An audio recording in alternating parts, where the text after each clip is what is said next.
नमस्कार, बहुत स्वागत है आप सभी का। मैं हूं आपके साथ सिरांधा शेखर। सबसे पहले बात हाजीपुर की खबर की। हाजीपुर में खुलेआम अंधविश्वास का खेल हुआ, जहां भूत भगाने के नाम पर जमकर नौटंकी हुई और इसका शिकार बने भोले भाले लोग।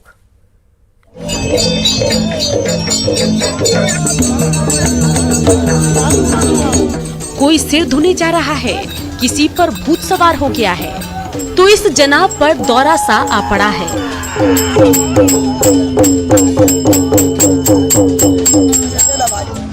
हाजीपुर में नारायणी नदी के तट पर ओझा और गुनियों का जमावड़ा लगा है और इस तरह से अंधविश्वास का खेल खुलेआम चल रहा है। प्रशासन की तमाम हिदायतों के बावजूद न सोशल डिस्टेंसिंग का पालन हो रहा है, न किसी के चेहरे पर एक अदद मास्क ही नजर आ रही है और दावा कर रहे हैं भूत भगाने का। कैसे लग जाता है? ये सब हवा रूपी है, हवा के द्वारा वो सब आता है, उससे ठीक होता है। साइंस तो इस चीज को नहीं मानता है। साइंस तो नहीं मानता है, वैज्ञानिक नहीं मानता है इस चीज को, लेकिन यहाँ हम लोग पूरी दुनिया भले ही आधुनिक युग में जाने की बात करती हो, तथाकथित भूत भगाने की ये खौफनाक तस्वीर उन दावों पर सवाल उठा रही है। राजीव मोहन, न्यूज़ 18 हाजीपुर।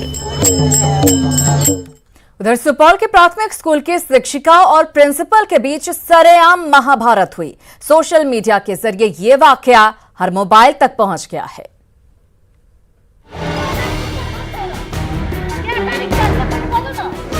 स्थान है सुपौल का दुधैला प्राथमिक स्कूल, जहां महिला शिक्षिका अमूल्या कुमारी और प्रभारी प्रिंसिपल तेज नारायण प्रसाद के बीच तीखी नोकझोंक छिड़ी हुई है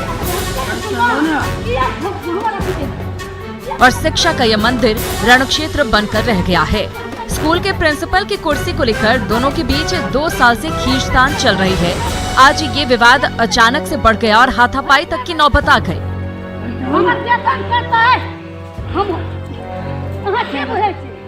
अभी छीन रहा था हाथ मचार कर। अच्छा, हाथापाई कर लिया हमसे। हम नहीं दे रहे थे, वो छीन लिया, वही हाथ से रजिस्टर फोड़ा, हमसे छीना, फूट गए। प्राथमिक स्कूल में शिक्षिका और प्रभारी प्रिंसिपल के बीच सरेआम खींचतान का ये वीडियो देखते ही देखते सोशल मीडिया पर वायरल हो गया तो प्रभारी प्राचार्य तेज नारायण प्रसाद शिक्षिका के आरोपों को गलत बता रहे हैं। पता नहीं कहां से वो फोटो खींचा, कौन खींचा, लेकिन रमेश भैया उस पर रिकॉर्ड कर दिए हैं। रमेश भैया कौन है? अमल्या जी की मतलब घर वाले। शिक्षा के मंदिर में भविष्य के नागरिक तैयार होते हैं, लेकिन दुधौल के प्राथमिक स्कूल में शिक्षिका और प्रभारी प्रिंसिपल के बीच सरेआम जो कुछ हुआ उससे शिक्षा के मंदिर की तस्वीर तार तार होकर रह गई है। अमित, न्यूज़ 18 सुपौल। और अब बात सहरसा की, जहां का सतभैया गांव रण क्षेत्र में तब्दील हो गया। 2 गुटों के बीच बात इतनी बढ़ गई कि लाठी और डंडे तक चलने लगे। सहरसा के केहरा सतभैया गांव का ये मोहल्ला रण क्षेत्र में तब्दील हो गया है। महिला और पुरुषों के बीच जमकर नोक झोंक हो रही है, लाठी डंडे चल रहे हैं तो बीच बचाव की भी कोशिश हो रही है। बनगांव की एक युवती 28 नवंबर को दरअसल गायब हो गई थी। उसे ढूंढते हुए उसके परिजन जब इस गांव में पहुंचे तो मामला गर्मा गया और इसका नतीजा सामने है। मारपीट में कई लोगों को चोट लगी, जिन्हें अस्पताल में भर्ती कराया गया। अभी तक 3 दिन हो गए, कोई बरामद कुछ भी नहीं हुआ अभी तक। पुलिस का क्या कार्रवाई कर रही है? पुलिस कुछ भी नहीं कार्रवाई करते तो हो जाता बरामद। तो पता था कि वहीं पे है, लेकिन वो सब अपना पूरा भी डंडा लाठी लेकर के निकल गया सब। पीड़ित परिजन बनगांव पुलिस से बार बार कार्रवाई की गुहार लगाते रहे, लेकिन पुलिस ने समय पर कोई कार्रवाई नहीं की और इसी चुप्पी ने आज 2 गांव को न सिर्फ एक दूसरे का दुश्मन बना दिया, बल्कि गांव की ही गली रणभूमि में तब्दील होकर रह गई। अनुभव, न्यूज़ 18 सहरसा। उधर कटिहार में स्वास्थ्य महकमे की लापरवाही की वजह से पल्स पोलियो अभियान को गहरा धक्का लगा है। वैक्सीन वैन से जब पोलियो की बोतलें निकाली गईं तो उनमें से 17,000 बोतलें टूटी हुई मिली।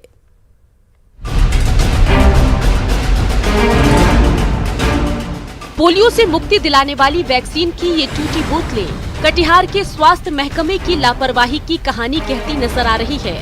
पूर्णिया के क्षेत्रीय भंडार गृह से पोलियो वैक्सीन की 43,000 से ज्यादा बोतलों को लेकर ये वैक्सीन वैन कटिहार के लिए निकला था, लेकिन जब ये गाड़ी कटिहार पहुंची तो उसमें वैक्सीन की 17,000 से ज्यादा बोतलें टूटी हुई मिली।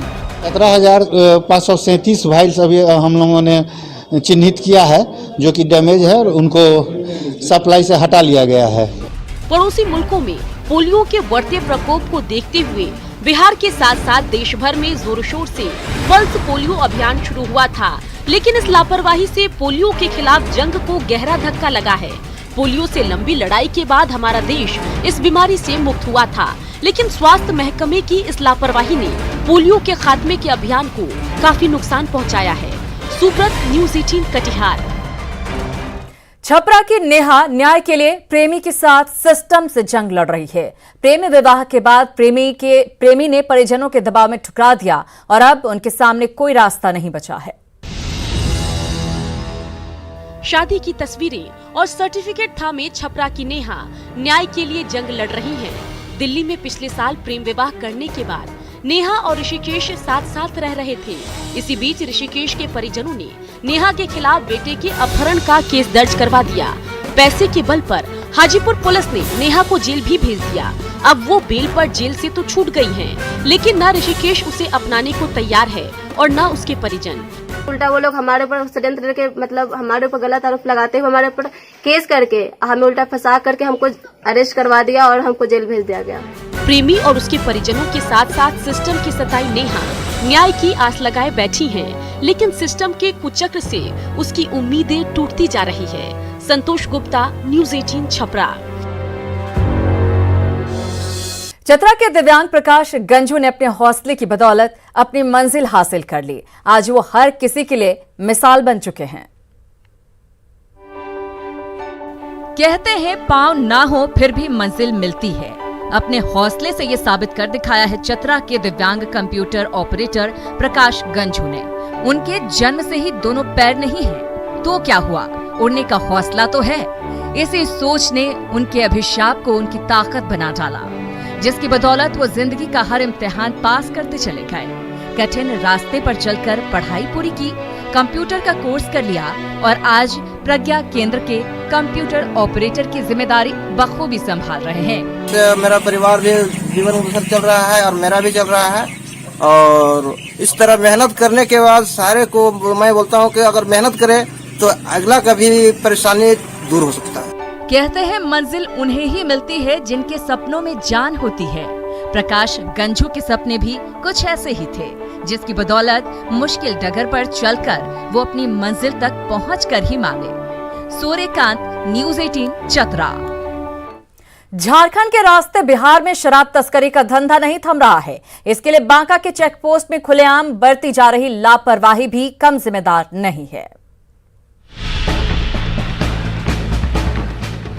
बिहार झारखंड की सीमा पर बांका के पंजवारा गांव में इस चेक पोस्ट पर बिहार पुलिस का जवान तैनात जरूर है, लेकिन चेक पोस्ट के उठे हुए बैरियर के नीचे से ये गाड़ियां बिना किसी जांच पड़ताल के धड़ल्ले से झारखंड से बिहार में प्रवेश कर रही हैं।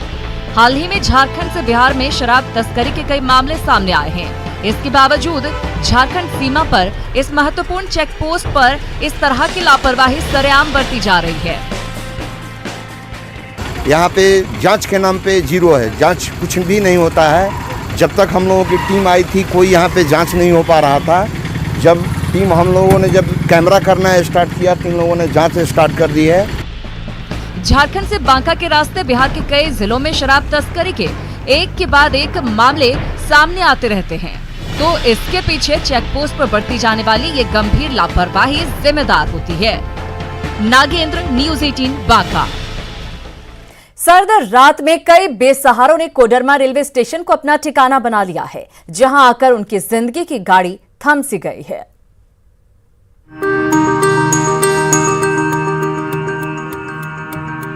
कोई सीढ़ी के नीचे सर्द रात गुजार रहा है तो कोई दीवार के सहारे जिंदगी की जंग लड़ रहा है। इन बेसहारों का सफर हर किसी को मंजिल का रास्ता दिखाने वाले कोडरमा रेलवे स्टेशन पर आकर थम जाता है। इनमें कोई रिक्शा चलाता है तो कोई भीख मांगकर गुजारा करता है। सिर छिपाने के लिए एक अदद छत तक नहीं है तो कोडरमा रेलवे स्टेशन की ये चौहद्दी ही सालों से इनका स्थायी ठिकाना बना हुआ है। तो घर वाला निकाल दिया है क्या? हाँ, आधार सब कुछ लेके मार के बिक दिल को ऐसी तो यही मांगा खाइए आज 5 साल से नहीं घर ने कोची करिए। कोडरमा रेलवे स्टेशन से हर दिन दर्जनों रेलगाड़ियां गुजरती है, लेकिन चाहे चिलचिलाती गर्मी हो, बरसात हो या फिर जाड़े की सर्द रात, कोडरमा रेलवे स्टेशन पर आकर इन असहायों की जिंदगी की गाड़ी थम सी गई है। संजय गुप्ता, न्यूज़ 18 कोडरमा। बेगूसराय में आम लोगों की लापरवाही की वजह से कोरोना के मामले बढ़ते जा रहे हैं। ऐसे में लापरवाही पर लगाम लगाने के लिए एसडीएम को आगे आना पड़ा।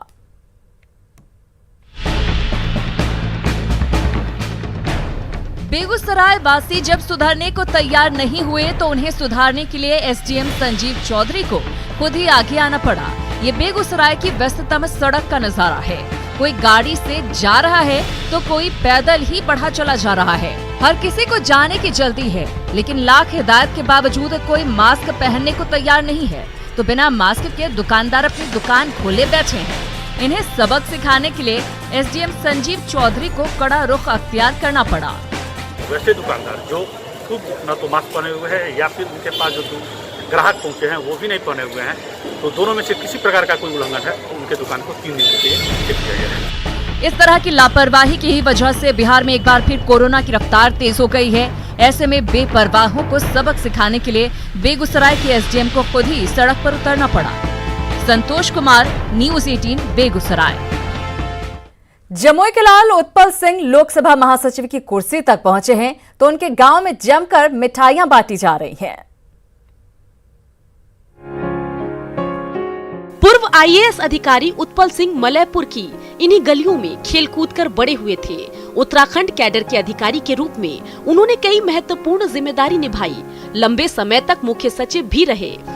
रिटायर होने के बाद उन्हें लोकसभा के महासचिव जैसा प्रतिष्ठित पद दिया गया तो जाहिर है मलयपुर के घर घर में खुशियां मनी और मिठाइयां भी बांटी गई। अपने पढ़ाई के समय में, अपने आईएएस की तैयारी के समय में वो 22 घंटा तक पढ़ाई करता था। हर समय हाथ में किताब रखता था। वो बहुत ईमानदार लड़का था, बहुत मेहनती था। सब लोगों से उसका मिलना जुलना बहुत बढ़िया ढंग। जमुई के छोटे से गांव मलयपुर से निकलकर उत्तराखंड और फिर दिल्ली के लुटियंस जोन में बड़ी जिम्मेदारी संभालना आसान नहीं है, लेकिन जमुई के लाल उत्पल सिंह ने अपनी मेहनत और काबिलियत के बल पर ये साबित कर दिया कि प्रतिभा किसी की मोहताज नहीं होती। कुंदन, न्यूज़ 18 जमुई। रांची के किसानों को मेहनत का फल मिलने का समय आ गया है, क्योंकि 20 से ज्यादा पैक्सों में धान की खरीद का सिलसिला तेज हो गया है। रांची के नामकुम में लैंपस का ये गोदाम किसानों की मेहनत से तैयार धान के बोरों से भरता जा रहा है। रांची जिले में ऐसे 23 धान खरीद केंद्र बनाए गए हैं, जहां पर मेहनत कश किसान निर्धारित एमएसपी यानी 2050 रुपए प्रति क्विंटल की दर से धान बेच सकते हैं।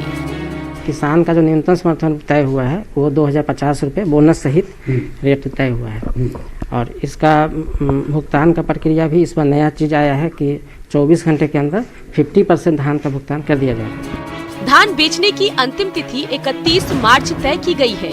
इस बार 4.5 लाख टन धान खरीदने का लक्ष्य रखा गया है।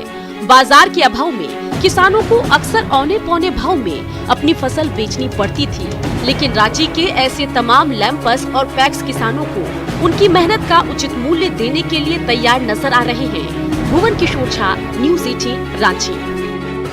बिहार में चुनाव के बाद से पेट्रोल और डीजल के दाम में आग लग गई है। पिछले 10 दिन से दाम लगातार बढ़ रहे हैं और ग्राहकों की जेब कटने लगी है।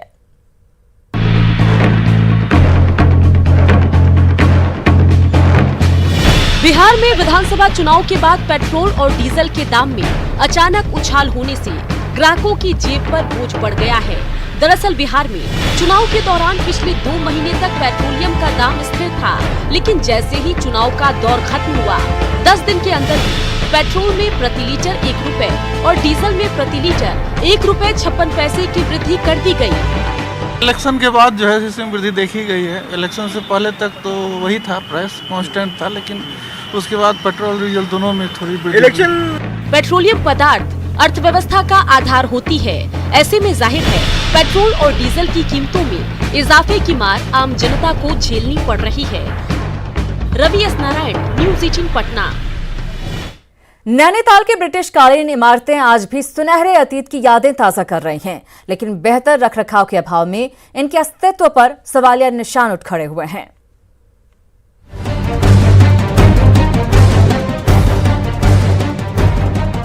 नैनीताल में ब्रिटिश राज के चिन्ह इन भवनों में आज भी देखे जा सकते हैं। 1884 में कुमाऊं कमिश्नर की याद में बना रैमजे अस्पताल उस दौर की कहानी आज भी कह रहा है। गॉथिक शैली में बने नैनीताल का राजभवन, चर्च, स्कूल और होटल भी सैलानियों को अपनी ओर खींचते हैं।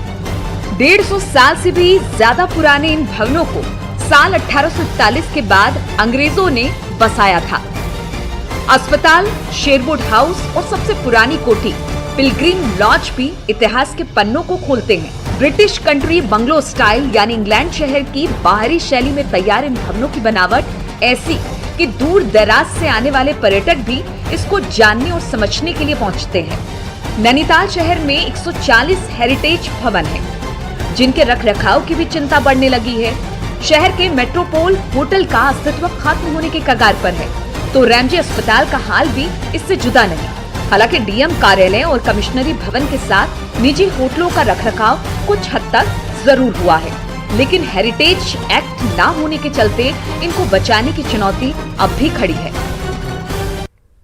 राजस्थान के भरतपुर में महिला कुश्ती के दौरान ताकत और दांव पेच का कॉम्बिनेशन दिखा, जहां कई महिला पहलवानों ने अपना दमखम दिखाया।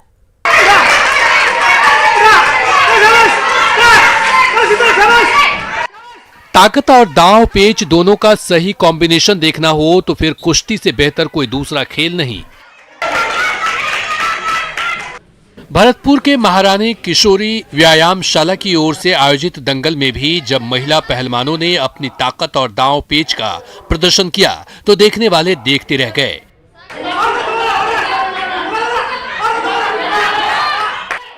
इस दंगल में भरतपुर के अलावा प्रदेश के दूसरे हिस्सों के साथ साथ यूपी और हरियाणा की भी महिला पहलवानों ने हिस्सा लिया।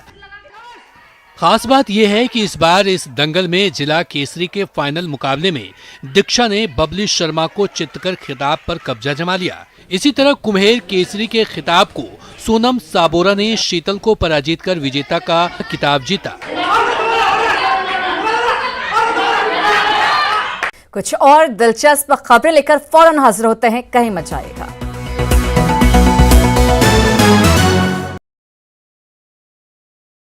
कोरोना की हर खबर देखते रहिए न्यूज़ 18 इंडिया पर।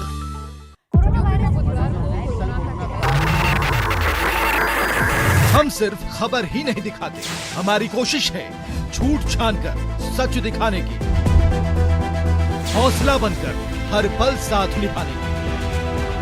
हम करते हैं रोज कोशिश अपने बिहार को बेहतर बनाने की। खबर आपकी, ख्याल आपका, देखिए अपना बिहार। रोज बढ़ रहा है आगे, रोज गढ़ रहा है इतिहास, साथ ही आज लड़ रहा है कोरोना से। जानिए झारखंड की सुबह शाम की तमाम हलचलों की खबर। जोहार झारखंड में।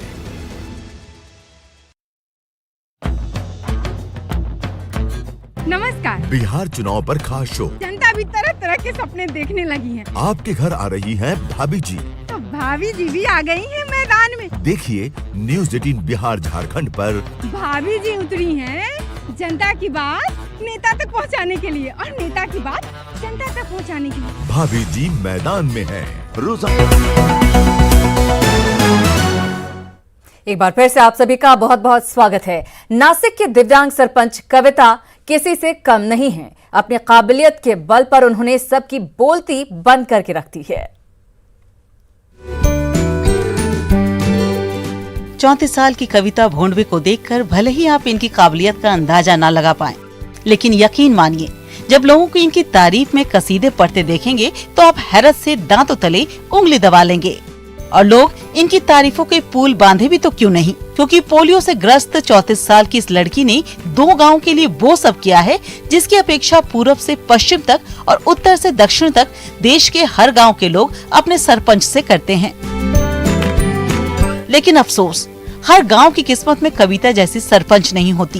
क्या मुखिया क्या होता है, इससे पहले मुखिया क्या होता है, क्या मुखिया होता है या नहीं, ये गांव को मालूम नहीं था। सरपंच जब से हुआ है तब से इस गांव में ऐसा कोई काम बचा नहीं है क्या जो काम अभी आगे अपन को बहुत ज़रूरत है, ये करना चाहिए। वो बताने से पहले का जो ये होता है हमारे गांव का मीटिंग होता है तो तब वो गांव में बताया कि ये काम अपन को जरूरी है कि वो तुरंत जिद पकड़ के वो काम पूरा ही कर देते हैं। ऐसा मुखिया इस गांव को मिला है।